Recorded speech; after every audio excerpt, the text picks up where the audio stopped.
আসলে বার্স গ্রুপের কয়েকটি পোশাক কারখানার শ্রমিকরা বিভিন্ন দাবি নিয়ে সড়ক অবরোধ করায় ৩ সড়কে প্রায় ২৬ কিলোমিটার যানজটের সৃষ্টি হয়েছে। এতে ভোগান্তিতে পড়েছেন উত্তরের পথের যাত্রীরা। বিজিএমইএ বলছে সংকট সমাধানের চেষ্টা চলছে।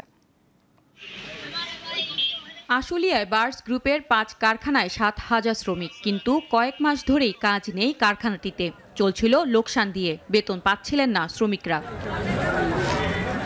কারখানা ও প্রতিষ্ঠান পরিদর্শন অধিদপ্তরে বিজিএমইএ মালিকপক্ষ ও শ্রমিকদের বৈঠকের সিদ্ধান্ত অনুযায়ী গতকাল গ্রুপটির শ্রমিকদের যাবতীয় আইনগত পাওনাদি পরিশোধের কথা ছিল, কিন্তু তারা তা না করায় আজ বিক্ষোভে নামেন শ্রমিকরা। আমাদের রুম ভাড়া দিতে পারতেছি না, আমাদের খাওয়ার টাকা নাই, আমরা কিভাবে চলবো?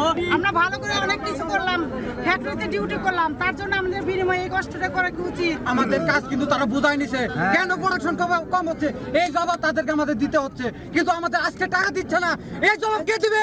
শ্রমিকদের ২৬ ঘন্টার সড়ক অবরোধে নবীনগর, চন্দ্রা, আব্দুল্লাপুর এবং ঢাকা আরিচা মহাসড়কে ২৬ কিলোমিটার যানজট দেখা দেয়। চরম ভোগান্তিতে পড়েছে মানুষ।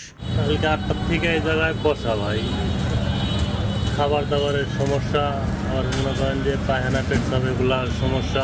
পুলিশ বলছে মালিক পক্ষের সাথে আলোচনায় সেনাবাহিনীর ঊর্ধ্বতন কর্মকর্তারা যোগাযোগ করছেন। বিজিএমইএর ভারপ্রাপ্ত সভাপতি আব্দুল্লাহিল রাকিব জানান, বার্টসের মালিক ইঞ্জিনিয়ার মুস্তফা আনোয়ার হাসপাতালে, তার ছেলের সাথে যোগাযোগ করার চেষ্টা চলছে।